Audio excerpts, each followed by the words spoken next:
I-O.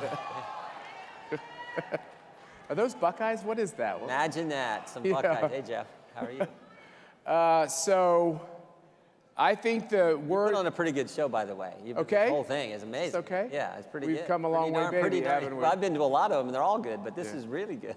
Come on, let him have it. Do you love the guy? Come on. Can you imagine having Jim Jordan's job and you still smile and, well, you know, it's amazing. It's a great country. In spite of the left, it's a great country. And as you and Mercy were just talking about, the people get it. You know, you saw it a few months ago. It started with a few moms. I know we got some of them here. A few moms in Loudoun County. Then it was a few more moms. Pretty soon some dads got involved. And the next thing you know, Glenn Youngkin's governor of a blue state.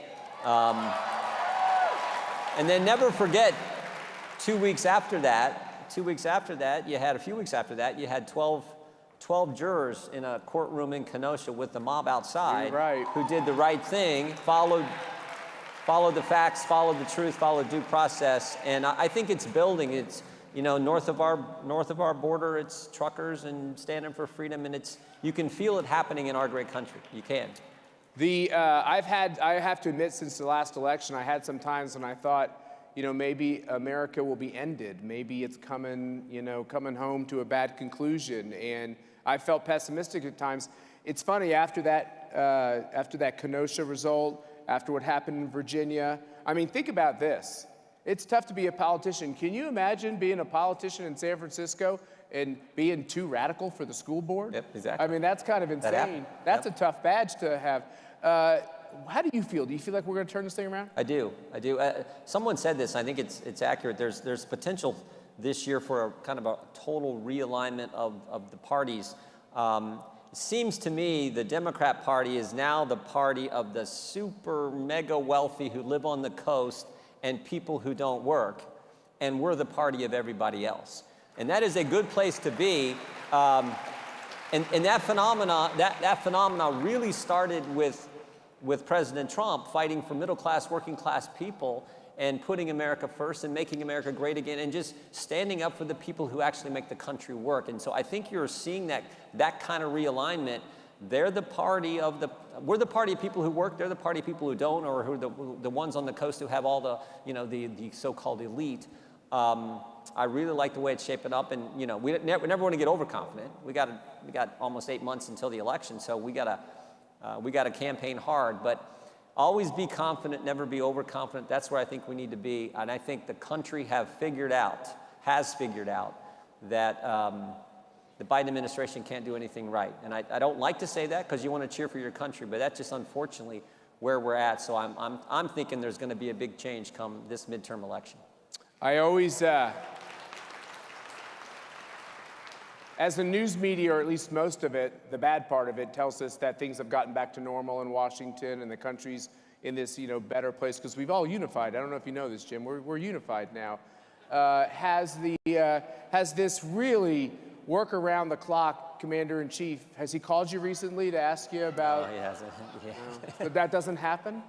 No, I have not talked to President Biden, but I was there a little over a year ago on Inauguration Day, and I heard this speech like the whole country did, where he talked about unifying the country, and frankly, that would be helpful. We are too divisive as a nation in many ways, but he talked about that at his speech, and then literally a few hours later went to the Oval Office and signed 20 executive orders that divided the country. Yeah. So that's been the disconnect, and everything they've done policy-wise has been, as I said before, a complete disaster and further divides the country. I mean, you all know the list, but we went from a secure border to complete chaos. We went from stable prices to record 40-year high inflation. We went from safe streets to increasing crime in every major urban area in our country. We went from being respected around the world, projecting strength from the Oval Office, to what we've seen with the debacle that was the exit from Afghanistan and a host of other things. So again, there's nothing that's been done that I think's been done in the right way. And maybe the thing that scares me the most is what they've done to the First Amendment, what they've done to the Constitution. I mean, I probably tell this to every group I get a chance to speak to. Every right we enjoy under the First Amendment has been assaulted. You got 5 rights: your right to practice your faith, your right to assemble, right to petition your government, freedom of press, freedom of speech. Everyone's been attacked. And maybe the one most attacked is freedom of speech. And well, that was a whole conference a year ago. We saw this woke, this cancel culture mindset happening. But if you can't talk, if you can't speak, none of your other rights mean anything. If you can't talk, you can't practice your faith. You can't share your faith. You don't have freedom of the press. You can't petition your government if you're not allowed to speak, and that's what the left goes after. That's why it's so dangerous and why we have to win. You know, there's a big group of people that are not allowed to speak. They don't get the chance to speak, and that's the unborn child. And we see the Supreme Court has taken up this Dobbs case. You're a strong advocate for the rights of the unborn. Do you think the Supreme Court will turn this question of regulating abortion back to the states and do the constitutional thing? And Well, do I you hope think so. the country can handle that when that happens? Yeah, we're Americans. We can handle anything, and that's the right thing to do. Look, the sanctity of life is just that. I mean, it's sacred, and it needs to be protected. We all understand that. I'm hopeful the Supreme Court's going to do the right thing. I think they are, and you know, we'll. Why do you think they are? Well, because of Gorsuch and Kavanaugh and Coney Barrett, 3 amazing justices that President Trump put on the court, just like he said he was going to do when he ran for the job and we elected him. So I do think we'll get the right decision there, but we'll see. Now, if and when we get the right decision, just be ready for it. The Democrats are literally then going to go full tilt, I think, on trying to pack the court, and we'll have to deal with that. They've introduced the legislation. They've had this commission. We'll see how that plays out, but I'm hopeful that the United States Supreme Court will uphold and protect life and reach the right decision in that case. So we have this whole question of packing the court, breaking all these democratic norms that are coming from this new Marxist Democratic Party, embracing the softer term socialism. I don't know if you saw in our merch store, we say socialism is just communism for slow learners. It's kind of all in the same spectrum. You should get the shirt, by the way. It's all in the same spectrum. I think one of the things that the people here that I keep hearing from that they're the most concerned about is they keep giving the Republican Party power, and this is not aimed at you, although you've been there a while and you're going to get some real seniority if we get this majority back and you'll make a difference. But if we give the Republican Party back power, do they finally get the fact that we got to push for all these things we care about? Yeah, no, we have to. Yeah, if we win, I mean, the way I see it, if we win, and Lord willing, I think we're going to, if we win, we got to pass key legislation that shows the country what we're for. Like, we need to pass, we should not in any way be funding gain-of-function research. We just shouldn't. That's got to be one of the bills we pass. We have to do something on the fact that 2 million people have illegally entered our country over the past year. So we got to do something on immigration that secures our border.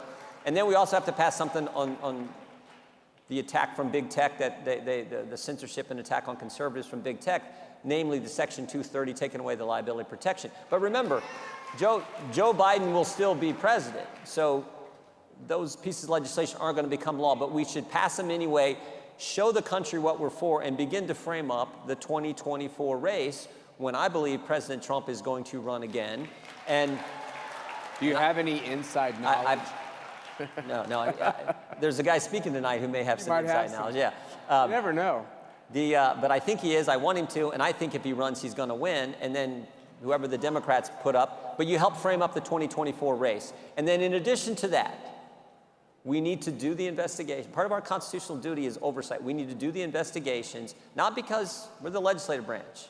We can't prosecute or indict anyone, but for the simple fact the American people, all of you, the whole country, deserves the truth. We need to know for certain, did Dr. Fauci know 2 years ago that this virus came from a lab? Did he know that? I think he did. So we need to know that. We need to know why the Biden administration, it seems to me, has taken the intentional position of not having a border. There's no other way to interpret this. It's deliberate. It's intentional. They're just letting folks come in. And kids are dying. Yeah, and bad things are happening to young people and to women, and it's just wrong. And we need to know, particularly if on the Judiciary Committee, the oversight we're going to have to do, why the Department of Justice had sent out this email to FBI agents saying, put this designation, this threat tag label on parents. I would love to ask Merrick Garland a simple question. What's the number? How many parents currently have that designation associated with their name? So those are the kind of investigations we're going to have to do if the American people put us in charge. So everything they say is a conspiracy theory eventually turns out to be true. He was spied on. Sure was. How long, you think? Well, certainly since, remember all the things that happened in 2016, they first take the dossier, which they know is false, they take it to the court. When they go to the court, they lie about information. Mr. Kleinsmith, was indicted for it. Then they have this individual that, under the alias Azra Turk. When you have someone go bump into George Papadopoulos in Europe using an alias, that's called spying, right? Yep. So we know all that happened, and now we find out from the latest Durham filing that it goes right to the Clinton campaign. And looks like it happened while he was candidate, looks like it happened while he was president-elect, and looks like it happened while President Trump was actually president of the United States, and that's not supposed to happen this way. Did you hear what they were saying? I know you're a polite man. That's what I heard. I think the biggest concern is two systems of justice. Yep. If you participate in the violence and the riots of Black Lives Matter, leading politicians not only won't condemn you, they'll spring you out of the joint and you're back on the street the next day. If you do these terrible things in terms of using your power and government power to spy on your political opponents, it seems to either get whitewashed or just take forever for anybody to be held accountable. And then when someone is held accountable, it's almost like that's taken care of and expunged. They get back their pension and everything else. Can this finally stop and there's one system of justice no matter who you vote for president? Let's hope so. It's supposed to work that way in this great country. I think if President Trump runs and wins, which again I think he's going to, if he does that, you put the right person in charge at the Justice Department, and you do hold people accountable, and you do the investigations you're supposed to do. That's the only way it works. Now, we don't know. We know John Durham, by all appearances, is being thorough, being deliberate, and going after the truth and the facts. So we'll see where all this shakes out. The scariest thing I took away from what he filed 2 weeks ago was some of the language he used. He said, it was designed to create an inference and a narrative about President Trump and this false accusation that he was somehow colluding with Russia, which we know wasn't true.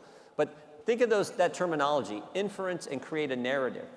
That's what we used to call framing somebody. Yeah. Trying to frame That's a right. presidential candidate, a president-elect, and potentially even the president of the United States. That is really scary stuff for our country and just underscores this assault on liberty we have seen and the weaponization of government we have seen the left use to go after their political opponents. It's as wrong as it can be, and people who do it should, in fact, be And held now accountable. it's not just the Department of Justice, which has become a cesspool that at least half the country now doesn't trust what it does in many cases. We don't trust what many of these intelligence agencies tell us because of these lies. And now Congress, under Nancy Pelosi, is in on the game with this 1-6 commission, which you're supposed to be serving on. But for the first time in our history, the majority told the minority in the name of Jim Jordan, you can't pick your own members to be on this false committee. So think about it. Democrats had closed the Capitol, allowed proxy voting, kicked Republicans off committee, won't let Republicans serve on a select committee. First time in American history that's happened. Are getting ready to try to end the Electoral College, end the filibuster, pack the court, and we've caught them actually taking evidence, altering evidence to January 6th committee and lying to the American people about it. And yet they turn around and say, oh, it's Donald Trump and Republicans who are a threat to democracy. I mean, you can't make this stuff up. So, they're also trying to keep our colleague off the ballot in North Carolina. I mean, think about it. Yeah. We're a threat to democracy, but you're trying to prevent someone from running for office who's already a member of Congress and letting the people of North Carolina select who they want.